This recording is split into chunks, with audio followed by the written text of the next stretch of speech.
I am Lance, 62 years old, a father who worked his whole life building a family and home for my son Thomas. Never did I imagine he would stand at our doorstep saying those cold words that shattered my heart. Leave the keys to the house and go. What Thomas did not know was that some papers at the bank would change everything between us forever. If you are watching this, please hit that like button, subscribe to the channel, and let me know where you are watching from, as I share how I reclaimed not just my house but my dignity. I grew up in a small blue-collar town in Ohio, where my father worked at the steel mill, and my mother took in sewing to make ends meet. We were not poor, but we certainly were not wealthy either. Just hardworking folks trying to get by. From an early age, I learned the value of honest work and saving for what you want. By 16, I was already working after school at the local manufacturing plant, packing boxes and loading trucks. The manager, Mr. Sullivan, took a liking to me, said I had a good work ethic. He was right. I never missed a day, never complained, and always stayed late when needed. It was at a community dance when I was 20 that I first saw Eleanor. She was the prettiest girl in the room with chestnut hair and a smile that could light up the darkest corner. I still remember how nervous I was asking her to dance, and how surprised I was when she said yes. 6 months later, we were engaged, and by 22, we were married in the same church where her parents had exchanged vows 30 years earlier. We started our life together in a tiny rented apartment above the hardware store on Main Street. Eleanor worked as a receptionist at the dental office while I continued at the plant, having moved up to machine operator by then. When Thomas was born 2 years later, I felt a joy unlike anything I had ever known. Holding my son for the first time, I made a silent promise that he would have opportunities I never had. Eleanor and I agreed that one of us should always be home with him, so she reduced her hours to part-time. This meant I needed to work overtime to make up the difference. I took every extra shift I could get, often working 6 or even 7 days a week. The exhaustion was worth it when I would come home to see Thomas taking his first steps or saying his first words. For 8 years, we saved every penny we could toward buying our own home. It was not easy. We cut corners everywhere, clipped coupons, bought second-hand clothes, and gave up vacations. Finally, we had enough for a down payment on a modest 3-bedroom house on Cedar Street. It was not fancy, just a simple ranch-style home with a small backyard, but it was ours. The day we got the keys, Eleanor and I stood in the empty living room and cried. We had achieved something neither of our parents had managed. We owned a piece of America. Those early years in our home were the happiest of my life. Thomas had his own room for the first time, decorated with spaceship wallpaper he had picked out himself. Eleanor planted a vegetable garden in the backyard. I built a treehouse for Thomas in the old oak tree. We were not rich by any means, but we were content. I continued working long hours, often missing school events and little league games. It broke my heart each time, but I kept telling myself it was all for them all, to give Thomas the foundation he needed to succeed in life. Then when Thomas was 10, our world collapsed. Eleanor started having terrible headaches. At first we thought it was just stress, or maybe she needed glasses. But when she collapsed in the kitchen one morning, I rushed her to the hospital. The diagnosis was devastating. A brain tumor. Advanced. Inoperable. The doctors gave her 2 years at most. Those next 2 years were a blur of hospital visits, experimental treatments, and mounting medical bills. Our insurance covered some of it, but nowhere near all. I took out a second mortgage on the house. I sold my car and bought an older model. I picked up weekend work at a warehouse across town. Anything to pay for treatments that might give Eleanor more time with us. Thomas, just a child, tried to be brave, but I would sometimes find him crying alone in his room. Despite everything we tried, Eleanor slipped away from us. She died when Thomas was 15, leaving a hole in our lives that nothing could fill. I was not just heartbroken, I was lost. How could I be both mother and father to a teenage boy? How could I work enough to keep us afloat and still be there for him? I did my best, but looking back, I can see I made mistakes. I focused so much on providing financially that I missed the emotional connection Thomas needed. After Eleanor died, Thomas changed. He became quiet, withdrawn. Where once he had shared everything with me, now he kept to himself. I attributed it to grief, to adolescence. I thought it would pass. I did not realize then that this distance between us would only grow wider with time until one day it would become an unbridgeable chasm. Thomas was a bright student, always at the top of his class. His teachers told me he had real potential, that he could go far with the right education. When he was accepted to Dartmouth College with a partial scholarship, I could not have been prouder. Of course, even with the scholarship, the costs were enormous. I remortgaged our house again, took money from my retirement fund, and picked up even more overtime. Whatever it took, I was determined to give him this opportunity.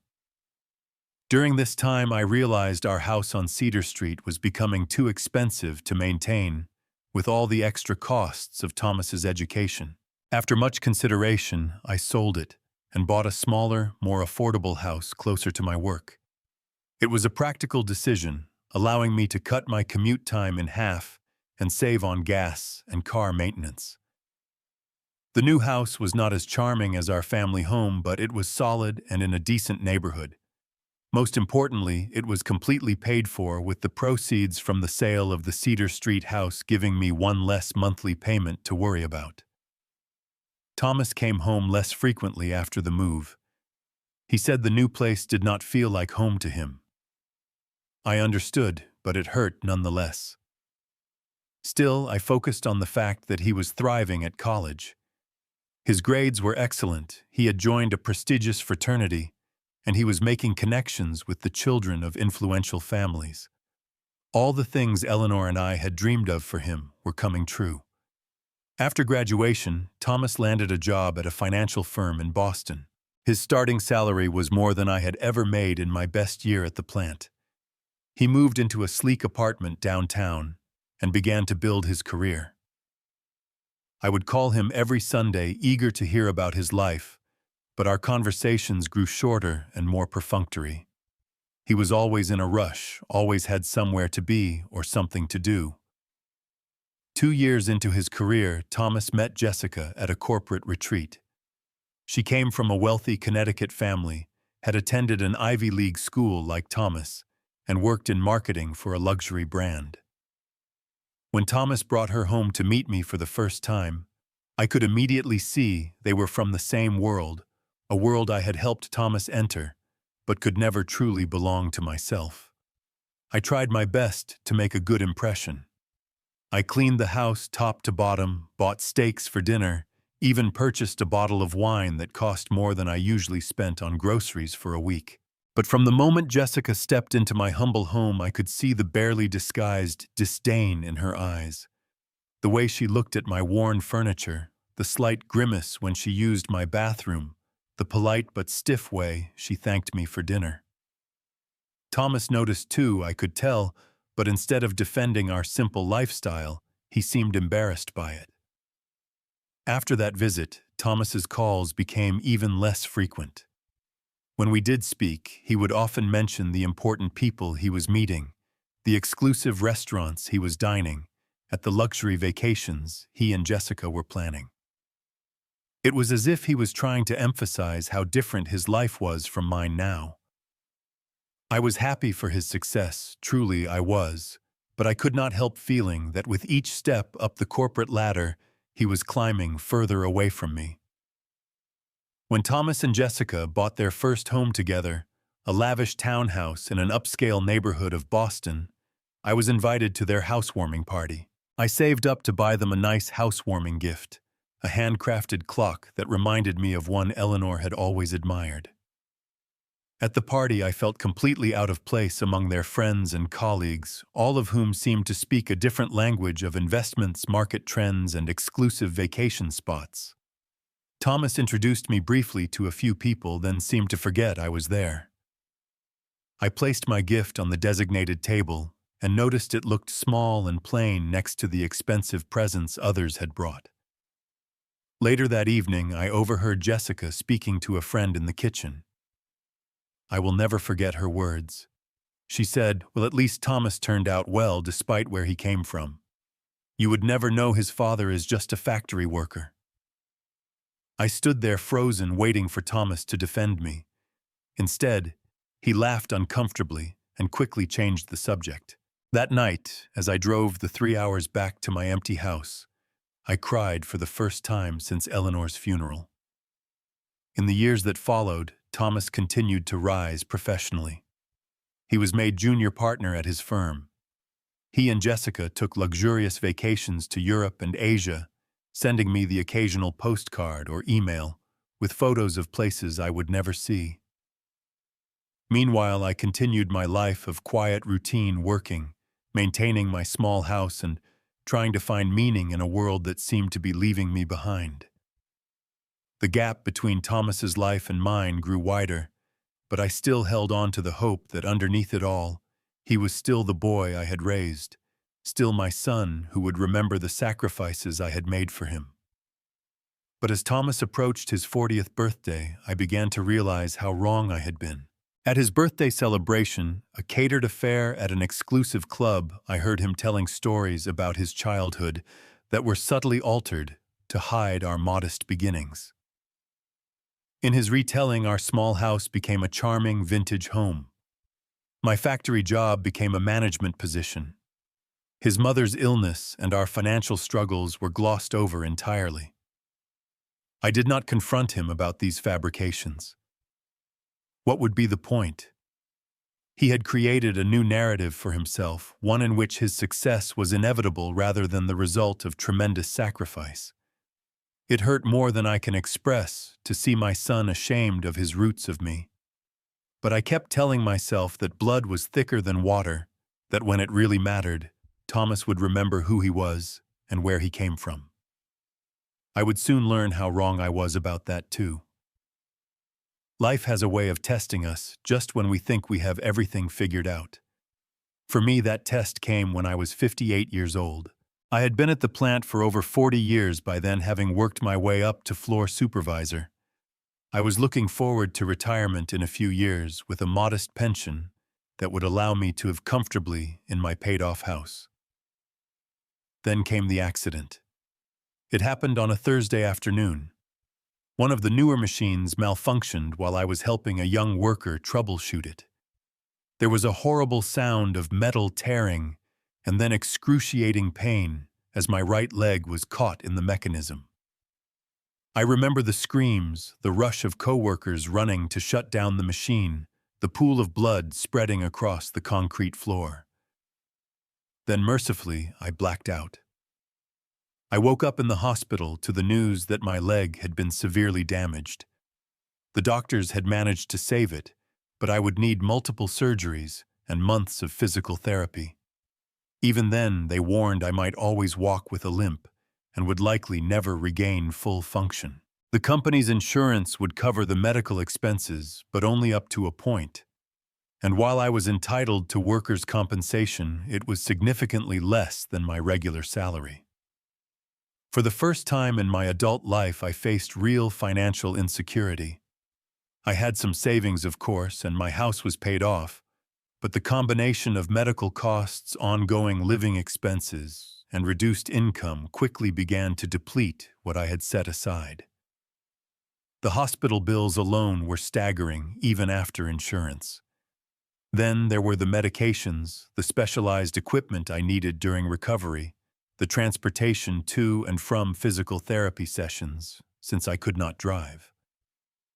After 2 months in the hospital and a rehabilitation facility, I was finally released to go home. But living alone while still significantly impaired presented new challenges. I needed help with basic tasks like grocery shopping, cleaning, and even some aspects of personal care. I hired a part-time home health aide, another expense I had not anticipated. It was during this time that I swallowed my pride and called Thomas. I explained my situation and asked if he might be able to help me financially, just until the workers' compensation case was settled and I received the lump sum payment I was entitled to. There was a long pause on the phone before he responded. "Thomas, I need some help, son," I said, hating the tremor of vulnerability in my voice. "Just temporarily until my settlement comes through." Another pause then. "How much are we talking about, Dad?" I told him the amount, which was substantial, but still less than what I knew he spent on his annual golf club membership. Another long silence. "That is a lot of money, Dad," he finally said. "Jessica and I have a lot of expenses right now. We just renovated the kitchen." I closed my eyes, fighting back tears of humiliation. I would never have imagined having to beg my son for help, especially after all had sacrificed for him. "I understand," I said, "but I really do not have anywhere else to turn." After more hesitation and what sounded like a muffled conversation with Jessica, Thomas made a counter-proposal that caught me completely off guard. "Look, Dad, maybe the simplest solution is for you to come stay with us for a while.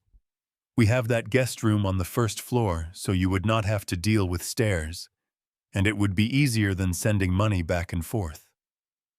I was stunned. Thomas had never invited me to stay before, not even for a weekend. Despite my reservations about imposing on them, my financial situation was becoming desperate, and the idea of not being alone during my recovery was appealing. After some consideration, I accepted his offer.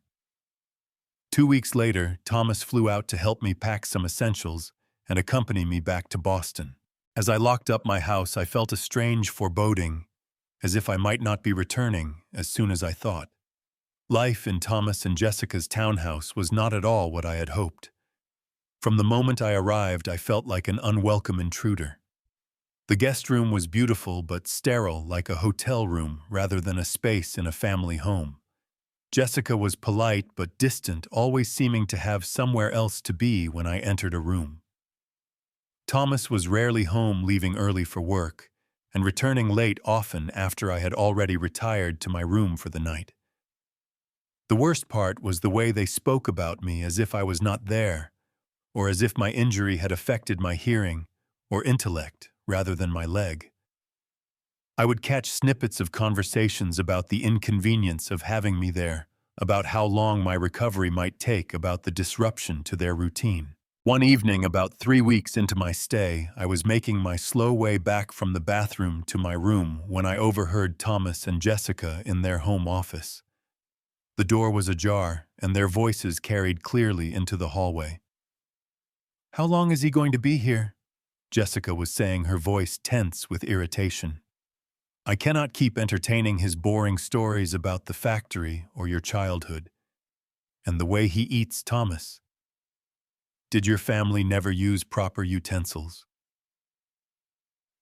"Oh?" "I know," Thomas replied, sounding tired. "But what am I supposed to do? He is my father." "Well, he is becoming a problem," Jessica snapped. "My parents are coming for dinner next weekend, and you know how my father feels about appearances. What will he think when he sees your dad hobbling around with that walker wearing those awful Walmart clothes?" "I will talk to him," Thomas said. "There has to be a solution. Maybe we can figure out something about that house of his." I retreated to my room, my heart heavier than it had been even in the darkest days after Eleanor's death. My own son was embarrassed by me, saw me as a burden, a problem to be solved. I lay awake that night staring at the ceiling of the expensively decorated guest room, feeling more alone than I ever had in my empty house. The next day, Thomas approached me with what he clearly thought was a helpful suggestion. "Dad," he said, sitting down across from me at the breakfast table after Jessica had left for work, "I have been thinking about your situation. Have you considered selling your house? You could use the money to rent something smaller. Maybe one of those senior living apartments with support services. I stared at him, trying to process what he was suggesting. My house was the only significant asset I had. It was my security, my legacy, and selling it was not a solution. I would still need somewhere to live, and rent would be an ongoing expense I could not afford on my reduced income. Thomas, that house is all I have, I explained patiently. It is my retirement plan. Once I am back on my feet, I will be fine there. The mortgage is paid off. My living expenses are low. I just need to get through this rough patch. But Dad, Thomas pressed, leaning forward earnestly. That neighborhood is not what it used to be. And that house needs a lot of work. The market is good right now. You could get a decent price and not have to worry about maintenance anymore. I looked at my son, really looked at him, and saw for the first time the stranger he had become. This was not concern for my welfare. This was inconvenience at having his orderly, prestigious life disrupted by a father who did not fit into the image he had created for himself. I will think about it, I said finally, not wanting to argue, but I have no intention of selling my home. As soon as my settlement comes through, I will be out of your hair. Thomas nodded, but I could see the determination in his eyes. This conversation was not over, and I was right. It was just the beginning of a battle I never imagined I would have to fight, especially not against my own son. The workers' compensation settlement finally came through after 4 months of living in Thomas and Jessica's guest room. It was not as much as I had hoped for, but it was enough to get me back on my feet financially. The day the money was deposited in my account, I told Thomas I would be returning home the following week. He seemed surprised, as if he had expected me to need their support indefinitely. Or perhaps he had hoped I would eventually agree to sell my house.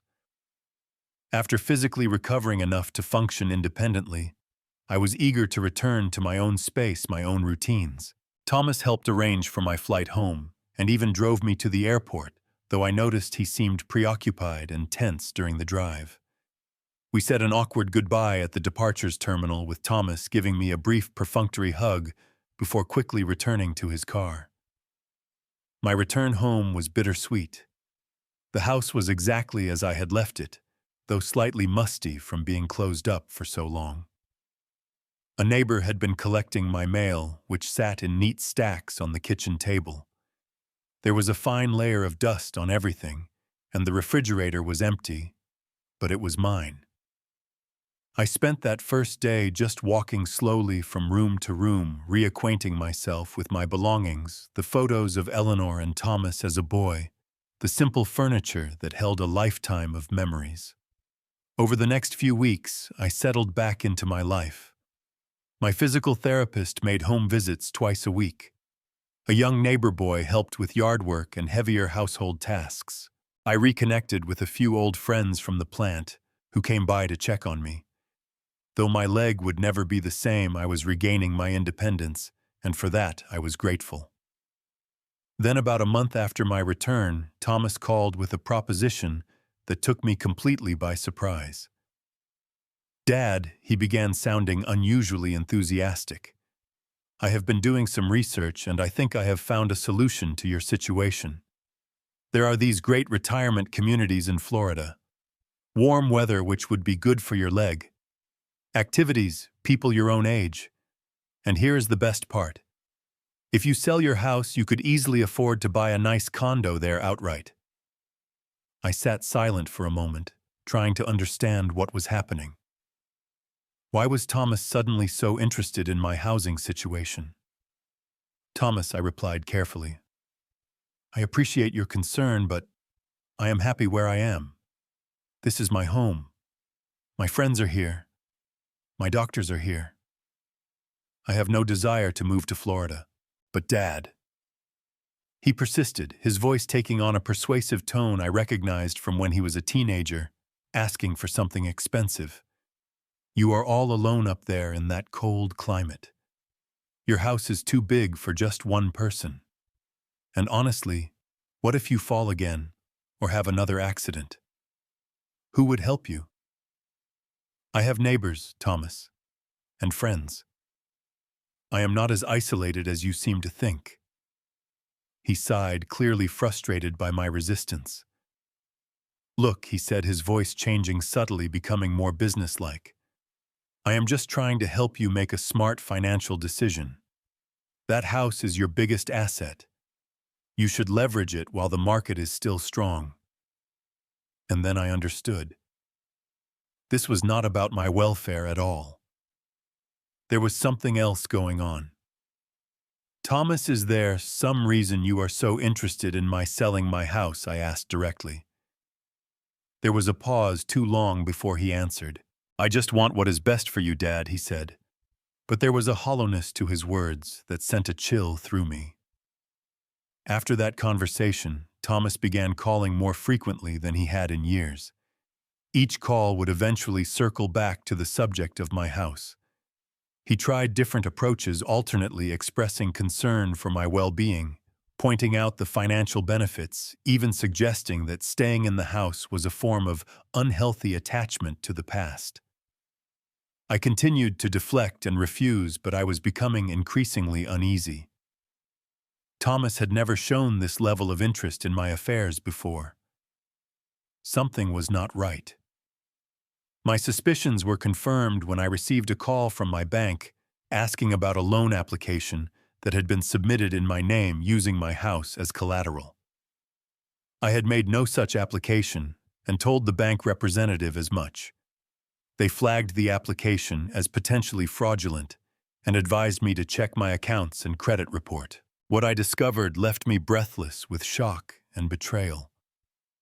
Someone had attempted to access not just my bank accounts, but also the deed to my house. The bank's security measures had prevented any actual theft or transfer, but the attempt had been made, and I knew with sickening certainty who was behind it. I called Thomas that evening, my hand shaking as I held the phone. I asked him point blank if he knew anything about the loan application or the attempts to access my accounts. His denial was immediate and vehement, but there was a note of panic in his voice that told me everything I needed to know.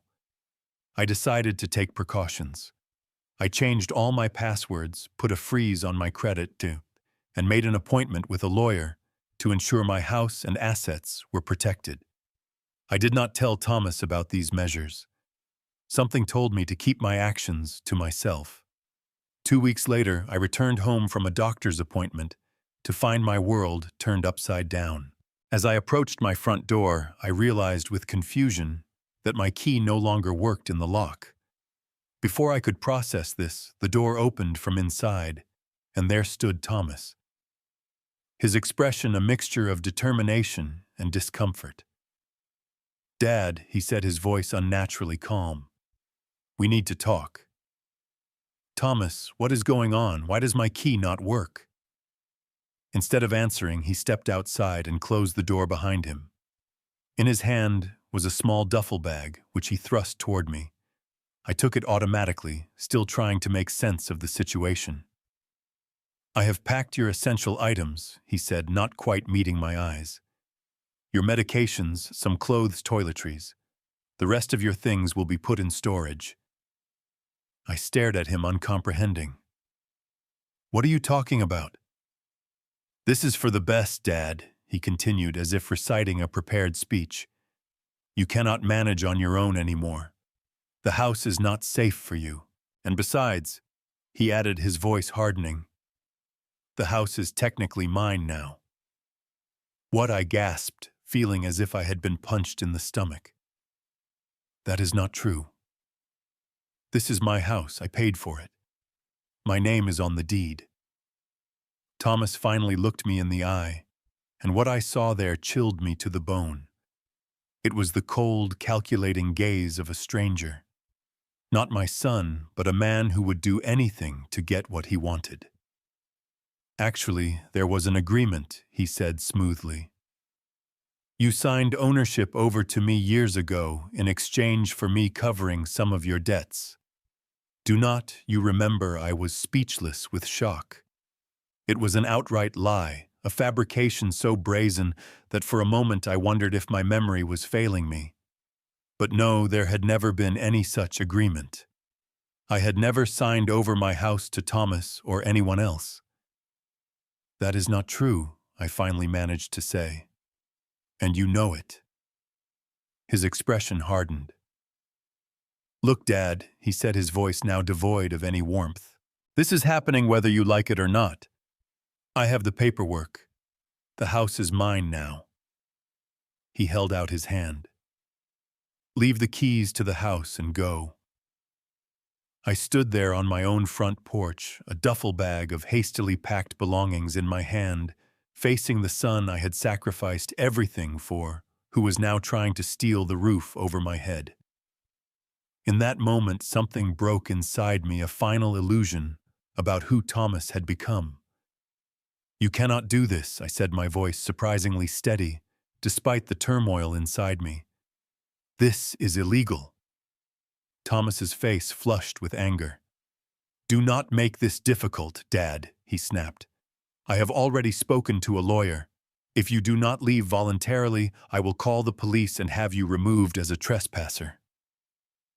I stood my ground, though my leg was beginning to throb painfully. Call them, I said, because I am not leaving my house. For a long moment we stared at each other, father and son, locked in a standoff I could never have imagined in my worst nightmares. Then Thomas pulled out his phone. Fine, he said coldly. Have it your way. As he began to dial, I turned and walked away, each step an agony of physical and emotional pain.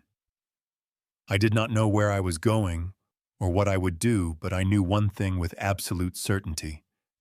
This was not over. Not by a long shot.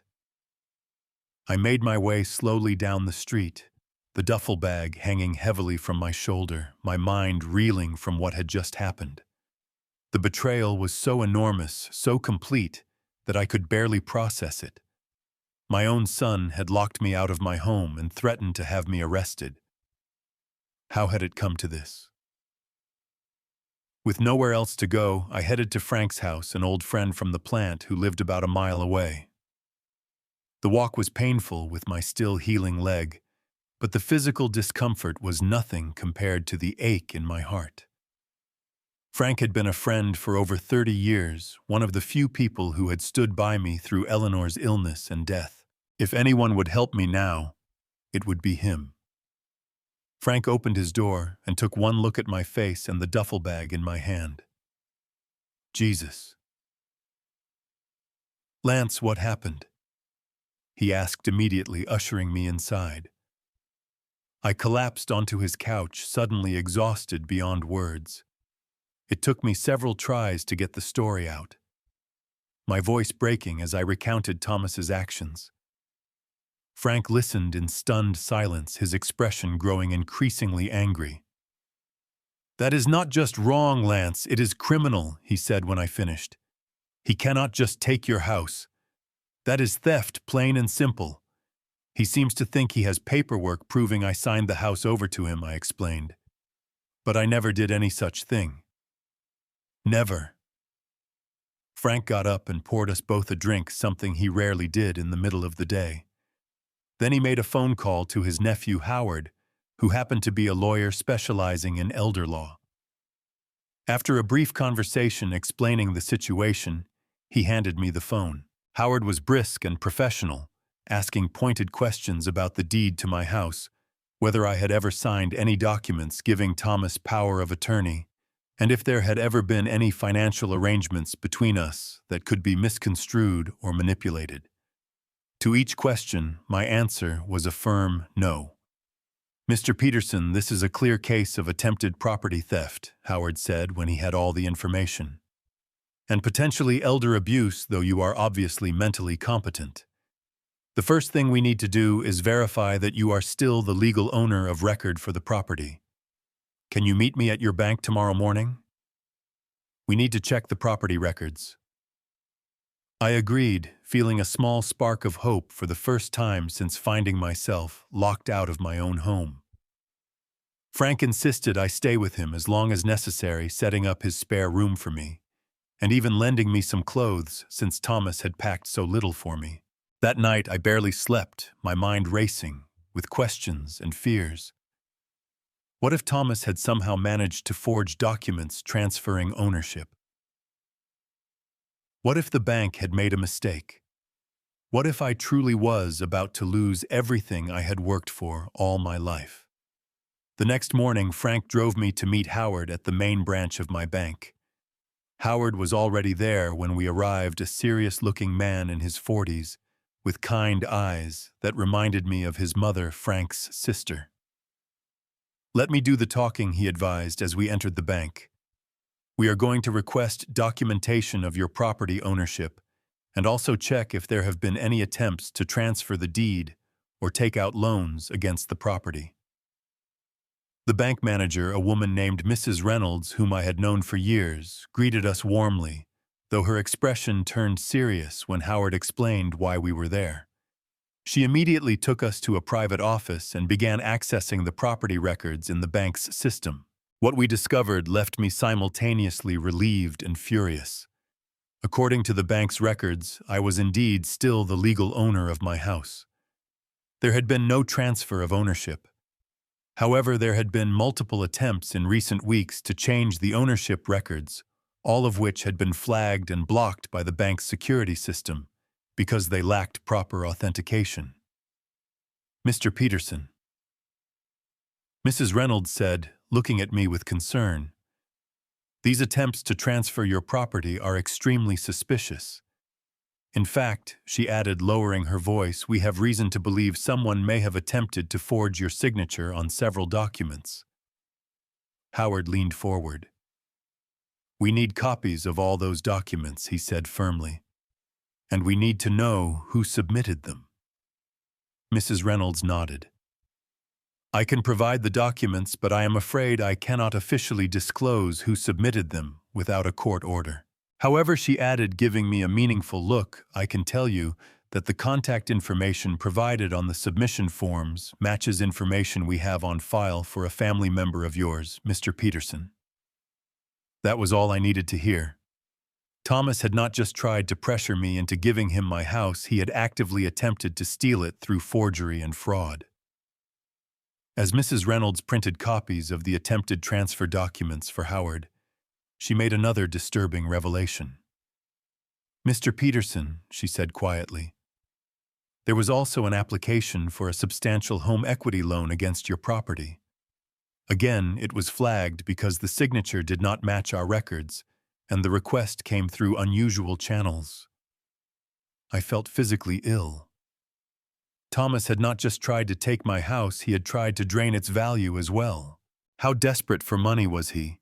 What kind of trouble was he in that would drive him to steal from his own father? Howard reviewed the documents with a grim expression. "This is more than enough for us to take legal action," he said. "These are clear forgeries, and we have the bank's security system logs to prove the attempts were made." He turned to me. "Mr. Peterson, I recommend we go directly to the police to file a report, and then to the courthouse to file for an emergency injunction to regain access to your home. What your son has done is not just immoral, it is illegal." I nodded, still trying to process the extent of Thomas's betrayal. As we left the bank, Mrs. Reynolds pressed my hand warmly. "I am so sorry this happened to you, Mr. Peterson," she said. "Please let us know if there is anything else we can do to help." In the car on the way to the police station, Howard outlined our next steps. After filing the police report, we would go to court for the emergency injunction. Given the clear evidence of my ownership and the attempted fraud, he was confident a judge would rule in my favor quickly, possibly even the same day.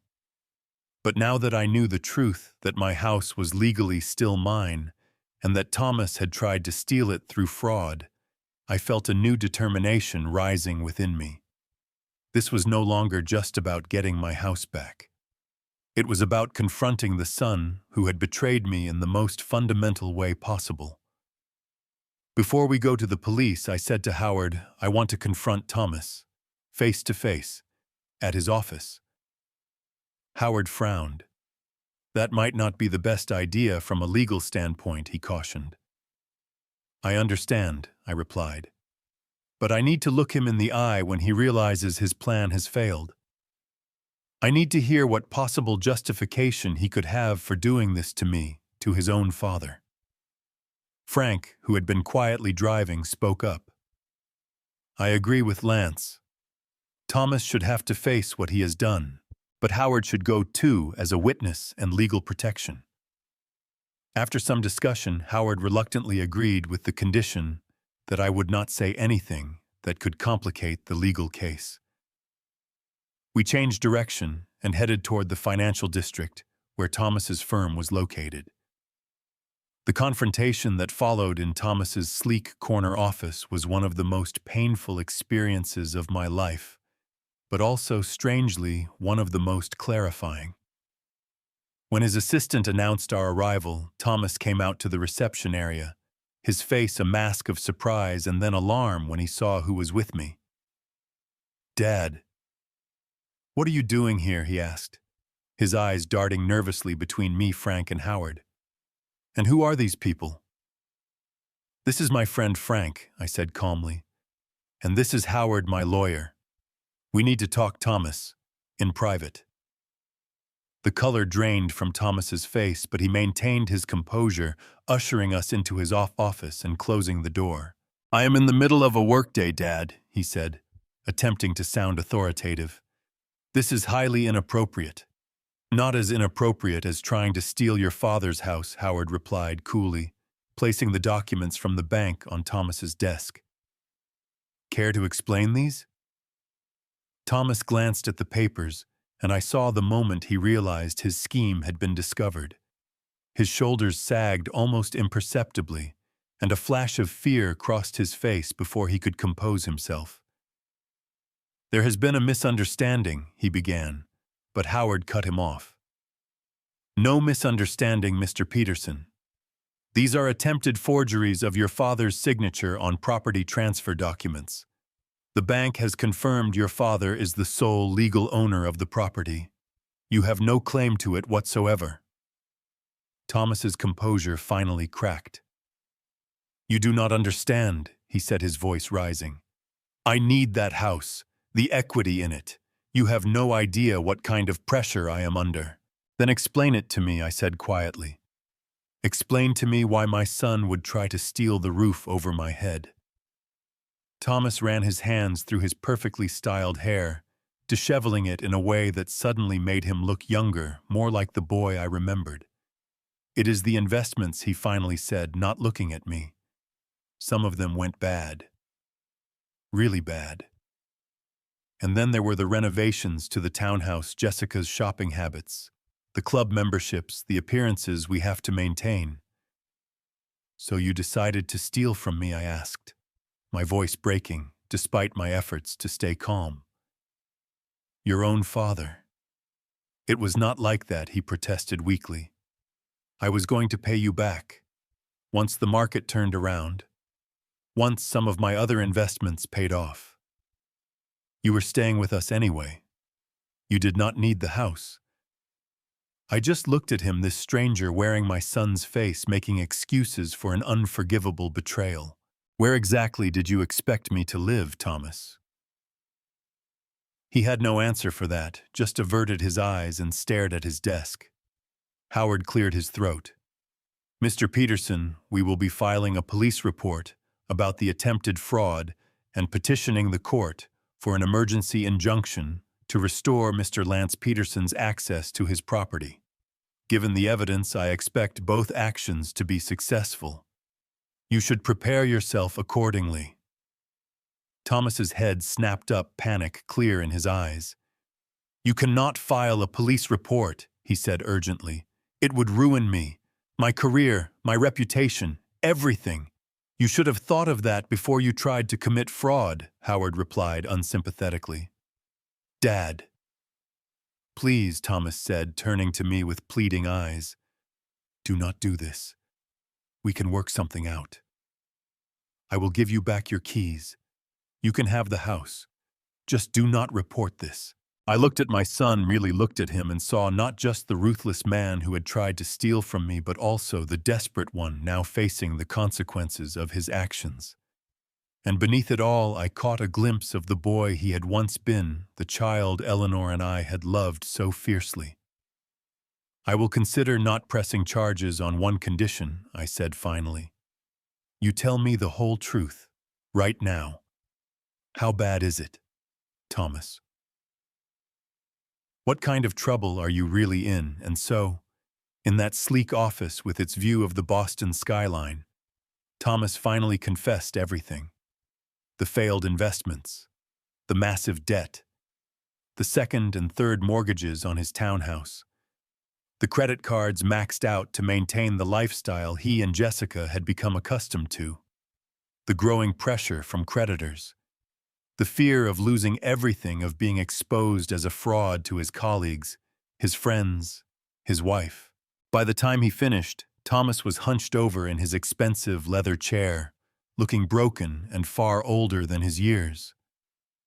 My perfect, successful son was in reality a man on the verge of financial ruin, driven by desperation to betray the very person who had sacrificed everything for him. In that moment, I felt something unexpected. Not just anger or hurt, but pity.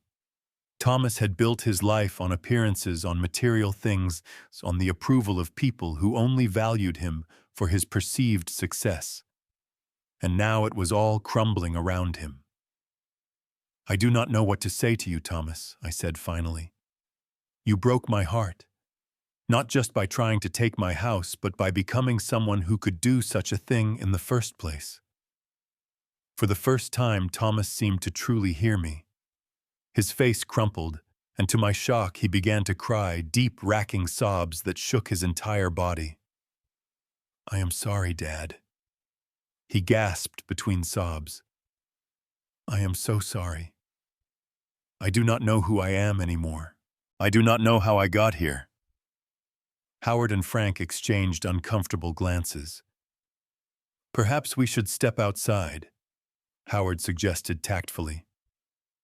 After they left, Thomas and I sat in silence for a long moment. Then I slowly stood up. I am going to get my house back, Thomas, I said quietly. That is non-negotiable. As for pressing charges, I need time to think. But know this. What you did was not just illegal. It was a betrayal of everything your mother and I ever taught you, everything we believed in. Thomas nodded miserably, unable to meet my eyes. I turned to go, then paused at the door. One more thing, I said. Does Jessica know what you did, what you tried to do? His silence was answer enough. She has no idea, does she, about any of it? The debt, the failed investments, or your attempt to steal my house? He shook his head slowly. She thinks everything is fine, he whispered. She has no idea we are about to lose everything. I left him there, surrounded by the trappings of success that were nothing but a facade, and rejoined Howard and Frank in the hallway. As we walked to the elevator, I felt a strange mixture of emotions. Anger and hurt, yes, but also a kind of clarity. For years, I had blamed myself for the distance between Thomas and me, had wondered what I could have done differently. Now I understood that the problem had never been me. It had been the values, or lack thereof, that Thomas had embraced as he climbed the corporate ladder and left his roots behind. Howard was on his phone already arranging our next steps. Within hours, he assured me we would have the emergency injunction and police escort necessary to regain access to my home. Thomas's actions, while devastating on a personal level, were legally straightforward to address. As we rode down in the elevator, Frank put a comforting hand on my shoulder. You okay, buddy? He asked softly. I am not sure, I admitted. But I will be. For the first time in a long time, I think I will be. With the bank documents proving my ownership and the clear evidence of attempted fraud, the legal process moved swiftly. By that evening, Howard had secured an emergency injunction from a sympathetic judge ordering that I be given immediate access to my home. The judge also authorized a police escort to ensure there would be no further issues. As promised, Howard arranged for 2 police officers to accompany us to my house the following morning. I felt a strange mix of emotions as we pulled up to the curb, the police cruiser parking behind us. Relief that I would soon be back in my own home, anxiety about what I might find inside, and a deep, persistent sadness that it had come to this, that my relationship with my son had deteriorated to the point where I needed legal intervention and police protection to reclaim what was rightfully mine. To my surprise, when we approached the front door, it was Jessica who answered, her perfectly made-up face a mask of confusion as she took in the scene before her, a police officer on either side of me, Howard, standing slightly behind with his briefcase. "What is going on?" she demanded, blocking the doorway. "Where is Thomas?" Mrs. Peterson, one of the officers, stepped forward. "I am Officer Garcia. We have a court order authorizing Mr. Lance Peterson to regain access to his property. Please step aside." Jessica's eyes widened. "This is Thomas's house," she said firmly. "His father gave it to him. Actually—" Howard interjected smoothly, producing the court order and the bank documentation that is incorrect. "Mr. Lance Peterson is the sole legal owner of this property. There has been no transfer of ownership. Now please step aside or you will be obstructing a court order." For a moment, Jessica looked like she might argue further, but something in the officer's stance must have convinced her it would be futile. She stepped back, allowing us to enter. The inside of my house was in disarray, with boxes stacked in the living room and several pieces of furniture missing.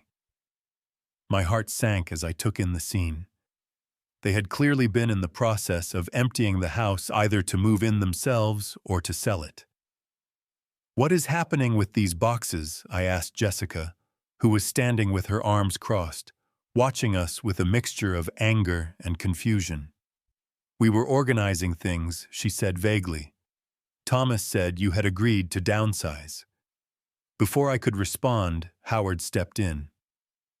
"Mrs. Peterson, I should inform you that removing or damaging Mr. Peterson's property could constitute theft or destruction of property. I suggest you do not remove anything else from this house without explicit written permission." Jessica's composure finally cracked. "This makes no sense," she said, her voice rising. "Thomas told me you had signed the house over to him years ago. He said you were having memory problems and had forgotten." The familiar pain of betrayal twisted in my chest again. Thomas had not just lied to me, he had lied to his wife as well, making me out to be mentally incompetent to cover his tracks. "That is not true," I said quietly. "I never signed anything over to Thomas. And there is nothing wrong with my memory." Jessica stared at me, then at the documents Howard was still holding, then back at me. A slow realization seemed to dawn on her face, followed by a flash of something that looked almost like fear. "Where is Thomas now?" I asked. "At work," she replied automatically, then seemed to catch herself. "I need to call him." She pulled out her phone and stepped into the kitchen, her voice soon audible as she demanded to know what was going on. While Jessica was on the phone, I began exploring the house with Officer Garcia accompanying me as a precaution. The sight that greeted me in each room broke my heart anew. Drawers had been emptied, closets ransacked. Many of my belongings were either boxed up or simply gone. In my bedroom, the framed photos of Eleanor that had sat on my nightstand for decades were missing, as was the antique pocket watch that had belonged to my father. In what had once been Thomas's childhood room, now my home office, I found several boxes of papers and mementos that appeared to have been hastily sorted through. As I knelt painfully to examine one of the boxes, a small wooden chest caught my eye. It was tucked underneath a pile of old tax returns, almost as if it had been deliberately hidden. With a jolt of recognition, I realized it was Eleanor's keepsake box, something I had not seen in years. I thought it had been lost in the move from our original family home. I carefully lifted it out and opened it, my hands trembling slightly. Inside were bundles of letters tied with faded ribbons, a few pieces of Eleanor's jewelry that had not been valuable enough to sell for her medical expenses, and a stack of envelopes addressed to Thomas in Eleanor's handwriting. I picked up one of the envelopes. It was sealed and had, for Thomas, "When I am gone," written across the front in Eleanor's elegant script. I sat there on the floor, stunned. Eleanor had written letters to Thomas before she died. Letters he was supposed to receive after she was gone. But the envelopes were still sealed. He had never read them. Or perhaps he had never even known they existed if this box had indeed been lost during our move. With reverence, I placed the box aside to examine more thoroughly later. Whatever messages Eleanor had left for our son, they were now more important than ever. When I returned to the living room, Jessica was off the phone, her face pale and her previous hostility replaced by a strange, detached politeness. "Thomas is on his way," she said, not meeting my eyes. "He asked that we wait for him before, proceeding further." Howard nodded. "That is acceptable. In the meantime, perhaps you could explain what has happened to Mr. Peterson's missing belongings." Jessica's eyes darted around the room as if looking for an escape. "I do not know about any missing things," she said quickly. "We just packed some old stuff that Thomas said you did not need anymore." I was about to press further when the front door burst open and Thomas rushed in looking disheveled and frantic. His eyes widened when he saw the police officers, and for a moment I thought he might turn and run. Instead, he straightened his tie and attempted to regain his composure. "Dad," he said, his voice carefully controlled. "I see there has been a misunderstanding." "No misunderstanding." "Thomas," I replied steadily. "You tried to steal my house. You changed the locks. You told your wife I had memory problems and had forgotten signing the house over to you, which never happened. You have been removing my belongings. Where is your mother's photograph? Where is your grandfather's pocket watch?" Thomas blanched, and Jessica turned to him with narrowed eyes. "Did you lie to me, Thomas?" she asked sharply. "Do we not actually own this house?" Thomas looked from Jessica to me to the police officers, a cornered animal searching for escape. "It is complicated," he began, but Howard cut him off. "It is not complicated, Mr. Peterson. It is very simple. This house belongs to your father. You attempted to fraudulently claim ownership. That is illegal. Now where are Mr. Peterson's missing belongings?" Thomas seemed to deflate before our eyes. "Most of the smaller items are at our place," he admitted. "The photos, the watch, some other things I thought might have value." Jessica made a small, distressed sound. "Value," she repeated. "You told me we were just helping your father downsize. You said he was moving in with us permanently." I could see the pieces falling into place for Jessica, the realization that her husband had been lying not just to me, but to her as well. Her face hardened as she turned back to Thomas. "What else have you been lying about?" she demanded. "Are we really in financial trouble like your father claimed on the phone?" Thomas flinched. "Not now, Jessica," he muttered. "Yes," now she insisted, her voice rising. "Is it true? Are we in debt?" Thomas's silence was confirmation enough. Jessica stared at him for a long moment, then abruptly turned and walked out of the house without another word. Thomas watched her go, making no move to stop her. With Jessica gone, the facade of the successful, confident financial advisor crumbled completely. Thomas sank onto the couch, head in his hands. "It was not supposed to be like this," he said, his voice muffled. "I just needed some capital to tide us over until the market improved. I was going to pay you back, Dad. I swear." I looked at my son, this broken man I barely recognized, and felt an overwhelming wave of sadness. "What happened to you, Thomas?" I asked quietly. "What happened to the boy your mother and I raised?" He had no answer, just continued to sit there, defeated and exposed. Howard cleared his throat. "Mr. Thomas Peterson, we require the immediate return of all items removed from this house. Furthermore, we need written acknowledgement that you have no claim to this property. Failure to comply will result in criminal charges being filed." Thomas nodded numbly. "I will bring everything back tomorrow," he said, not looking up. "And I will sign whatever you need me to sign." With that matter settled for the moment, the police officers prepared to leave, satisfied that I was safely back in my home, and that Thomas no longer posed an immediate threat. Howard stayed a while longer, going through each room with me to document the state of the house and create a list of missing items that Thomas would need to return. After everyone had gone, I was left alone in my house, which no longer felt quite like the safe haven it had once been. As I slowly moved from room to room, straightening what I could, and assessing the damage, I found myself in Thomas's old bedroom, again drawn back to Eleanor's keepsake box and those unopened letters. I sat on the edge of the bed, holding one of the envelopes addressed to our son. I had no right to open it to read words Eleanor had intended for Thomas alone, and yet given everything that had happened, perhaps her words held some wisdom, some insight that might help me understand how our family had come to this point.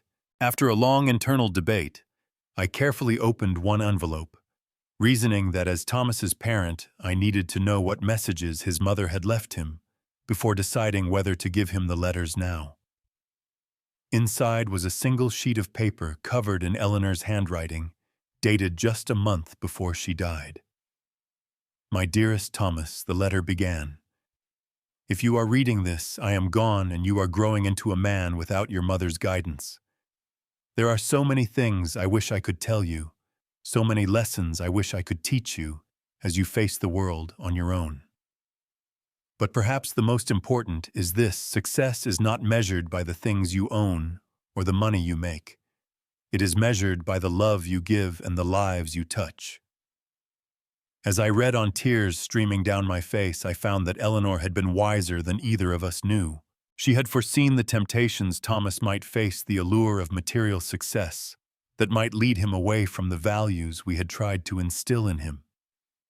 She had written about the importance of integrity, of gratitude, of remembering where you came from, no matter how far you might go. And she had written about me. "Your father is the strongest, most loving man I have ever known," she wrote. "He will sacrifice everything for you, Thomas. Sometimes too much. Learn from his generosity, but also learn from his mistakes. Do not forget to live your own life while caring for others. And never, never take his love for granted, for it is the most precious gift you will ever receive." I carefully folded the letter and returned it to its envelope. There were a dozen more, each dated for different points in Thomas's future: for his wedding day, for the birth of his first child, for moments of triumph and moments of despair that Eleanor had imagined he might face without her. In that quiet room, surrounded by the remnants of my disrupted life, and these precious words from the past, I made a decision. Thomas had lost his way, had betrayed me in the worst possible way. But he was still my son, still the child Eleanor and I had loved so deeply. And perhaps, just perhaps, it was not too late for him to find his way back to the person he was meant to be. The next day, Thomas returned as promised with a rented truck containing my missing belongings. He worked silently, carrying boxes and furniture pieces back into the house under my watchful eye. Howard had provided a detailed inventory list, and I checked off each item as it was returned. The photographs of Eleanor, my father's pocket watch, the small collection of silver serving pieces that had been wedding gifts, all were accounted for. Jessica was noticeably absent. When I asked about her, Thomas just shook his head. "She is staying with her parents," he said shortly. trying to decide what to do. The implication was clear. Their marriage, like so many other aspects of Thomas's carefully constructed life, was in jeopardy. I felt a pang of sympathy despite everything. No one wants to see their child's life fall apart, even when that child has caused you great pain. After everything had been unloaded, Thomas signed the documents Howard had prepared, officially acknowledging that he had no claim to my house and agreeing not to enter the property without my explicit permission. As he put down the pen, he finally looked up at me, his eyes red-rimmed and hollow. "What happens now, Dad?" he asked, his voice barely above a whisper. I considered his question carefully. Howard had laid out my legal options. I could press criminal charges for the attempted fraud, the lockout, and the removal of my belongings. Given the evidence, Thomas would likely face not just legal penalties, but professional ruin. His career in finance would be effectively over once he had a fraud charge on his record. I thought of Eleanor's letters of her hope that Thomas would grow into a man of integrity despite her absence. I thought of all the sacrifices we had made to give him opportunities to help him succeed. And I thought of the broken man sitting before me now, finally stripped of his pretensions and forced to confront the person he had become. "I am not going to press charges, Thomas," I said finally. "But there are conditions." He looked up, surprise and relief washing over his face. "Whatever you want, Dad," he said quickly. "Anything." "First, you are going to get help," I said firmly. "Professional counseling to figure out how you ended up making these choices. Second, you are going to volunteer at the hospice that took care of your mother in her final months.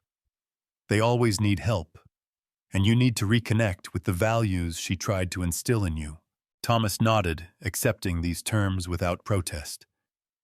"Third," I continued, "you are going to be honest with Jessica about everything. Your financial situation, your actions toward me, all of it. If there is any hope of saving your marriage, it starts with truth." At this, Thomas flinched, but again nodded his agreement. And finally, I said, reaching into my pocket where I had placed one of Eleanor's letters, "You are going to read these." I handed him the envelope with his name in his mother's handwriting. "She wrote them before she died for you to read, when she was gone. There are more, one for each important moment she thought you might face. I think it is time you heard what she had to say." Thomas took the envelope with trembling hands, staring at his mother's handwriting, as if seeing a ghost. "She wrote to me," he asked, his voice cracking. "All these years ago, she did," I confirmed. "She was always thinking ahead, your mother. Always trying to prepare for every possibility." Thomas carefully opened the envelope and began to read. I watched as emotions played across his face: surprise, grief, love, and finally shame. By the time he finished the letter, tears were streaming down his face. "I did not know," he said, clutching the letter. "I never knew she was worried about this, about me becoming like this."